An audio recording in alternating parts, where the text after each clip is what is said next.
चलिए अब हम आपको क्लास 10वीं का चैप्टर 2 पढ़ाते हैं, जिसका नाम है प्राकृतिक संसाधन। क्या नाम है? प्राकृतिक संसाधन। प्राकृतिक कहने का मतलब है, उससे नाता है हमारे सभी प्रकार के प्राकृतिक चीज़ों का। किसके? प्राकृतिक चीज़ों का। जैसे आप जानते हैं कि संसाधन को 3 वर्गों में बांटा गया है, प्राकृतिक संसाधन, मानव संसाधन और मानव संसाधन। मानव ही खुद एक संसाधन है और मानव के द्वारा बनाया गया सभी प्रकार के संसाधन मानवकृत संसाधन है। लेकिन आज हम मानव संसाधन, मानवकृत संसाधन को नहीं देखेंगे। आज हम देखेंगे प्राकृतिक संसाधन। ये प्राकृतिक संसाधन है क्या? प्राकृतिक संसाधन हम किसे कहेंगे? कब कोई चीज़ प्राकृतिक संसाधन कहलाता है? तो हम कहते हैं जो प्राकृतिक रूप से प्रदत्त होते हैं, जो संसाधन प्राकृतिक के द्वारा दिया गया है, वैसे संसाधन को बोलते हैं प्राकृतिक संसाधन। और इस प्राकृतिक संसाधन को कई भागों में हम बांट सकते हैं। पहला भाग है भूमि संसाधन।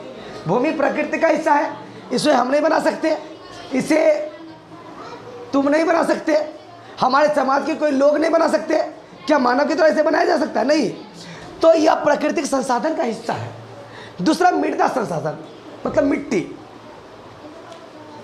मिट्टी को किसने बनाया? प्रकृति ने, इसलिए मिट्टी भी प्राकृतिक संसाधन है। जल, वनस्पति, वन्य तथा वन्यजीव प्राणी, वनस्पति का ही एक हिस्सा है ये भी, वन तथा वन्यजीव प्राणी। उसके बाद पहाड़, पर्वत, झरना इत्यादि, ये सभी चीज़ें हमारे प्राकृतिक संसाधन का एक मत क्या है? हिस्सा है। अब प्राकृतिक संसाधन उस दिन आपको हम बताए थे सतत विकास, मतलब प्राकृतिक से प्राप्त सभी प्रकार के संसाधन को विवेकपूर्ण ढंग से उपयोग करना एवं भविष्य के लिए उसे बचा के रखना सतत विकास कहलाता है। उसी सतत विकास में से एक अलग मुद्दा हमारे पास आया हुआ प्राकृतिक संसाधन का। अब प्राकृतिक संसाधन में सबसे पहले हमारी भूमि।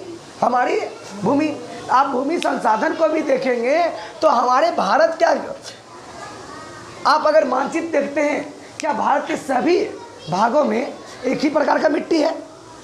तो आप देखेंगे कहीं काली मिट्टी है, कहीं लाल मिट्टी है, कहीं जलोढ़ मिट्टी है, कहीं बलुआई मिट्टी है, कहीं पथरीली मिट्टी है ना। ये अलग अलग मिट्टी का स्वरूप का अध्ययन हम किस में करते हैं? मिट्टी के तहत, मिट्टी का स्वरूप के तहत। और ये मिट्टी का है, और जब मिट्टी का सभी स्वरूप आपस में आकर के पूर्ण रूपेण ये मिला देता है, तब ये भूमि का स्वरूप धारण कर लेता है। क्या? हमारी अर्थ, पृथ्वी क्या है? भूमि है। और इसके तहत ये सभी चीज़ क्या है? समाहित है। सभी चीज़ समाहित है। तो भूमि में भूमि का प्रकार को देखते हैं, कहाँ भूमि का दशा क्या है, कहाँ भूमि का दशा क्या है, मिट्टी में मिट्टी की स्थिति क्या है, वनस्पति में वनस्पति क्या है, जल का बात करते हैं, जल का स्वरूप क्या है, कहीं खारा जल, मीठा जल, है ना। उसके बाद दोनों पोलों पे, नॉर्थ पोल और साउथ पोलों पे जमा हुआ बर्फ के रूप में जल, जमा हुआ बर्फ के रूप में जल। उसके बाद अगर वन का बात करते तो हर प्रकार का वन, सदाबहार वन, हमारे आसपास का वन, पतझड़ वन, है ना, जिसको पर्णपाती वन, है ना, जो पहाड़ पे रहते वो वन अलग, बलुआई क्षेत्र में रहने वाले वन अलग, जंगली क्षेत्र का अलग, मैदानी क्षेत्र का अलग, सभी वन का स्वरूप इसमें देखेंगे। वन प्राणी, अब वन प्राणी कहने का मतलब वन में रहने वाले हर प्रकार के प्राणी को वन्य प्राणी कहते हैं। हाँ, चाहे जितना भी जीव है, मानव भी वन्य प्राणी का ही एक हिस्सा है, जो आज उठ करके सबसे विकसित कहलाता है। सबसे विकसित प्राणी अपने आप को सबसे विकसित साबित किए हुए हैं। किसकी वजह से? इसी वन्य प्राणी से निकल के हम विकसित हो गए। तो वन, अब खनिज बोलते तो लोहा, तांबा, सीसा, कांसा, अभ्रक, न मैग्नीज, कॉपर, थोरियम, बहुत सारी चीज़ें, तो ये खनिज का हिस्सा है। अब झरना क्या है? झरना, ये झरना जो पानी गिरता बड़े पहाड़ से, यह भी झरना भी प्राकृतिक संपदा का हिस्सा है।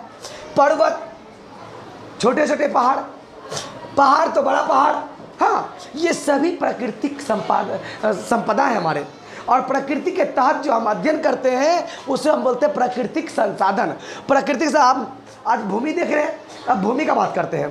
किसका बात करते हैं? भूमि। ये भूमि क्या है? भूमि का हाल हर जगह 20 किलोमीटर, 50 किलोमीटर, 100 किलोमीटर जाते हैं, भूमि का रूप बदल जाता है। कहीं निचली भूमि, कहीं ऊपरी भूमि, कहीं ऊंचा, कहीं नीचा, कहीं ऊबड़ खाबड़, कहीं कुछ। तो ये भूमि का स्वरूप बदल जाता है। इसमें भूमि का हर प्रकार बात कर लीजिए, ठीक है ना, कोई दिक्कत? धन्यवाद।